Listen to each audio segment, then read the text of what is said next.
Hey guys, ये जो story है भाई, ये मेरी खुद की है। मेरे साथ हुई है भाई, मेरा एक्सपीरियंस है मुझे इस पूरी स्टोरी का। तो जब मैं स्टोरी मेरे साथ हुई थी, ये जब तब मेरी फट गई थी भाई। और अभी भी बताता हूँ, तुम्हें डर लगता है। अगर तुम ये नाइट में सुन रहे हो ना, तो सोच लेना, क्योंकि ये मेरी ज़िंदगी की सबसे डरावना एक्सपीरियंस है।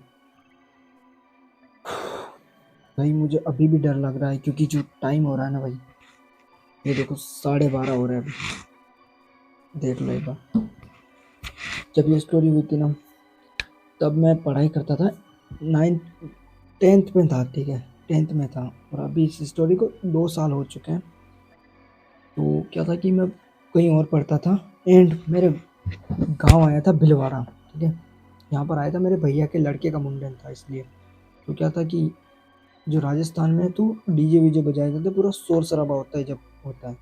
तो मेरी गांड में एक चुल थी कि भाई ये डीजे वीजे कौन ही देखेगा, तो मैं कहीं घूम के, तो लड़कों के होता है भाई कि नाइट में कहीं घूमना, तो इसलिए मैंने सोचा कि कहीं घूमने चलते हैं। तो मेरा एक दोस्त था, तो उससे मैंने कॉल किया, भाई कहीं घूमने चलते हैं। दिलकुश नाम का था भाई, दिलकुश नाम था उसका।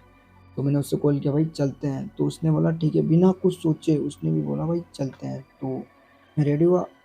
थोड़ी देर में वो लेने आया, जहाँ पर मिलते हैं वहाँ पर हर हर बार मिलते हैं, वहीं पर आया वो, ठीक है। तो वहाँ पर दो बंदे और बैठे थे, मेरे दोस्त राहुल और कन्हैया, ठीक है। वो दोनों बैठे थे। तो हमारा फर्स्ट हनुमान जी का प्लान बनता है।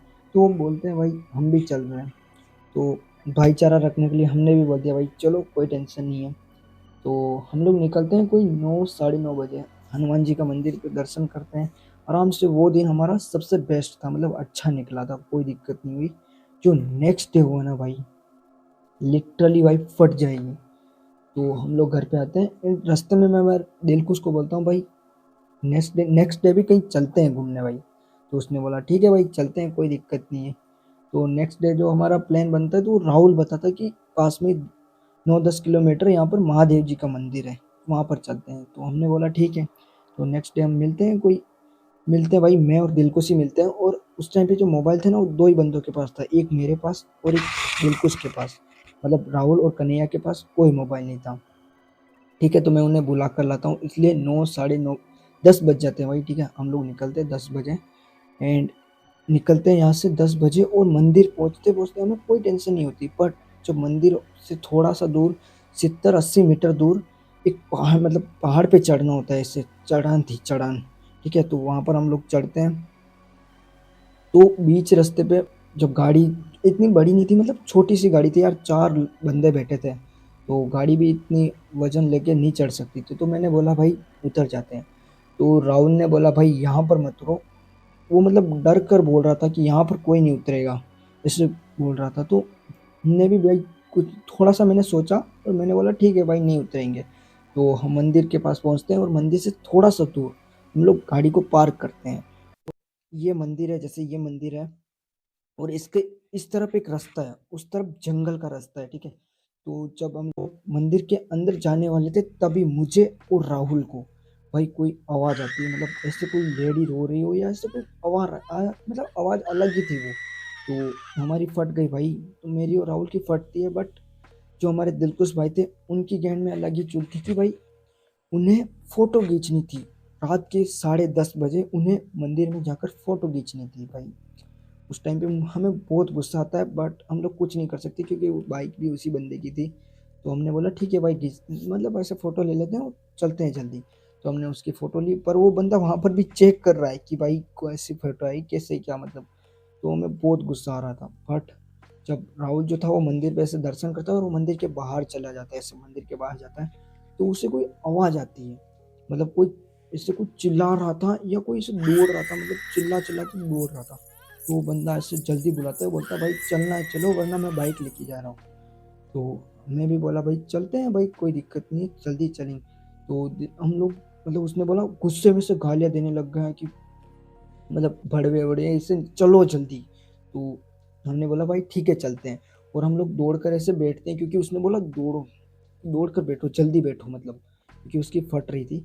तो हम लोग जाते हैं, बैठते हैं, एंड वहाँ पर क्या होता है, जब हम लोग बैठते हैं ना, तब ही मतलब हम लोग जब से बैठने वाले थे ना, तो हमारे क्या ऐसे कोई जोर से दौड़ कर ऐसे, मतलब पास से कोई मैंने बोला ना जंगल का रास्ता था, तो उस तरफ से कोई दौड़ कर आ रहा था उस टाइम पे लिटरली। और ये आवाज़ जो थी ना, वो सिर्फ मुझे और राहुल को सुनाई देती भाई, और किसी को सुनाई नहीं दी। उस टाइम पे भाई हम दोनों की फट जाती है। और अब तुम्हें लगा भाई कन्हैया और दिलकुश को आवाज़ क्यों नहीं आ रही, तो राजस्थान में एक प्रसिद्ध देवता है कालाजी, तो उनका उन्होंने धागा पहन रखा था दोनों ने भाई, दोनों के पास वो धागा था, तो शायद तक उससे उनको आवाज़ नहीं आ रही थी। और हम दोनों को भाई आवाज़ आती है, हमारी फट जाती है लिटरली। और इसके बाद हम लोग भाई बोलते हैं जल्दी निकलते हैं, और हम लोग निकलते हैं ना, तो ऐसे ढलांग से वो बंदा खींचता है गाड़ी को, मतलब जो गाड़ी की हाई स्पीड थी ना, तो वही 60-70 की थी, तो वो बंदा वहां तक पहुंचा देता है फटाफट में। और मतलब हम लोग निकलते हैं and जैसे ही आधे रास्ते में पहुंचते हैं ना भाई, मतलब मुझे और राहुल को फील होता है कि हमारे पीछे कोई दौड़ रहा है लिटरली भाई। तो मेरी फट के चार हो गई, मतलब जब हमें फील हुआ कि भाई कोई हमारे पीछे दौड़ रहा है। आप सोच कर देखो कि जब आपके साथ ऐसा होता है तो आप क्या करोगे, मतलब। तो हम लोग भाई ऐसे बोलते हैं चारों बंदों पर कि भाई हमें कोई पीछे दौड़ रहा है, ऐसे कोई चल रहा है हमारे पीछे जल्दी जल्दी। तो कन्हैया जो था वो पीछे देखने वाला था, तो मैंने उसकी गर्दन पकड़ ली, भाई पीछे मत देखना वरना सब मरेंगे। तो भाई उसने मतलब ऐसे बोला भाई ऐसा क्या ही है, क्योंकि उन दोनों को तो ऐसा कोई फील ही नहीं हो रहा था। मैंने बोला ना उनके हाथ में धागा था, तो उन्हें कुछ फील नहीं हो रहा था। एंड हम लोग आधे रास्ते पहुंचते, उसके बाद में क्या था कि हमें वो आवाज़ आना बंद हो गई, मतलब एक गांव पार किया हमने, उसके बाद आवाज़ आना बंद हो गई कि भाई कोई चल नहीं रहा है। तो गाड़ी से भाई कन्हैया पीछे देखता है, कोई नहीं था।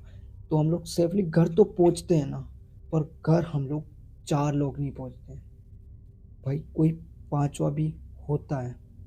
मुझे और राहुल को फील हो रहा था कि भाई कोई है। एंड उसके बाद जो होता है